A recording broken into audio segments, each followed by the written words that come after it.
The Subaru WRX has always been a bit of a rebel in its segment. It was loud, brash and unapologetic about its rough and tumble rally roots.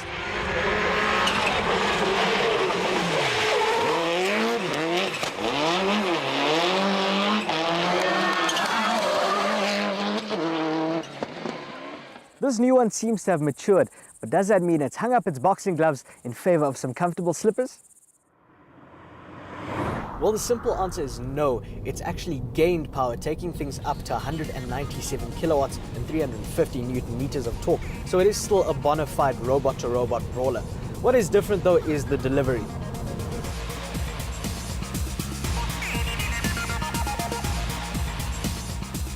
You see, this model is equipped with a Lineartronic continuously variable transmission, which isn't usually the first choice in a sports car. But Subaru has been playing with these gearboxes for the better part of 2 decades, so they know what they're doing. Put your foot down and it thrusts you towards the horizon quite seamlessly.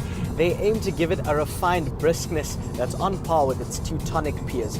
It'll do the 0 to 100 km/h dash in 6.3 seconds and 6 seconds flat if you opt for the manual.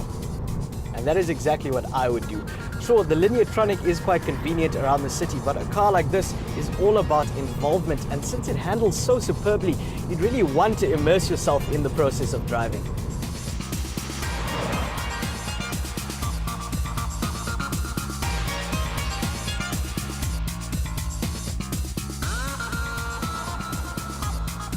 Buyers of performance cars these days are used to hearing us a fate of snaps, crackles and pops, but the Subaru WRX offers none of those. All you get is a boxer thrum when you really thrash it, and if like me, you're left wanting in the sound department, they will sell you a performance exhaust system.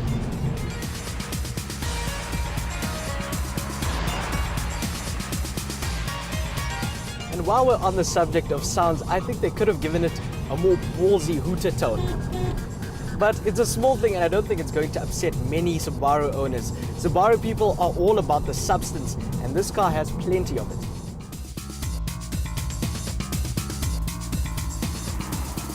It's really quite impossible to unstick this car.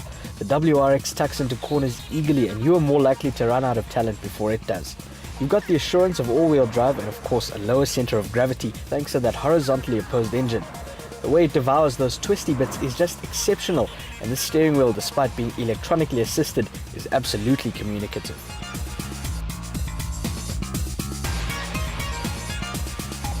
Except for the BRZ, Subaru doesn't make pretty cars.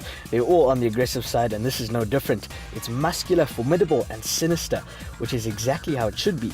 And if you think this color choice is a tad EFF-ish, you can still have the traditional World Rally blue shade.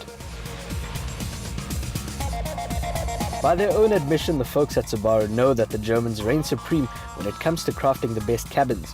Things might not be as plush as they are in something like an Audi S3, but they're acceptable and certainly a huge leap over the interior of the outgoing WRX. Standard fare is impressive too.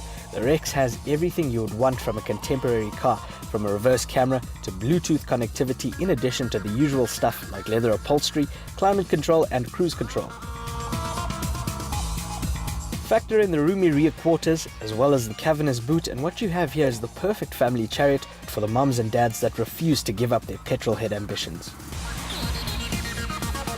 The cherry atop this red velvet cake is the price. At a nip under 450,000 Rand, it is unbeatable for this amount of space, pace, driver engagement and street credibility.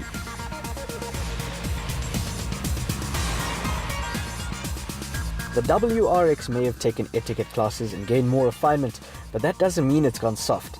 If you have a bigger performance itch that must be scratched, hold out for the more focused STI version coming later this year.